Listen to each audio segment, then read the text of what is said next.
அம்பலத்தை அம்பு கொண்டு அசங்கென்றால் அசங்குமோ? அம்பமற்ற பார்க்கடல் கலங்கென்றால் கலங்குமோ? இன்பமற்ற யோகியை இருளும் வந்து அணுகுமோ? செம்பொன்னம்பலத்துளே தெளிந்ததே சிவாயமே.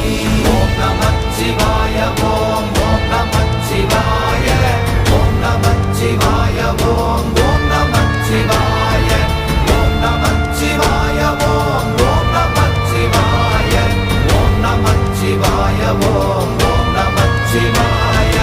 அவ்வெனும் எழுத்தினால் அகண்டம் ஏழுமாகினாய், உவ்வெனும் எழுத்தினால் உருத்தரித்து நின்றனை, மவ்வெனும் எழுத்தினால் மயங்கினார்கள் வையகம். அவ்வும் உவ்வும் அவ்வுமாய் அமர்ந்ததே சிவாயமே. ஓம் நமச்சிவாய ஓம் ஓம் நம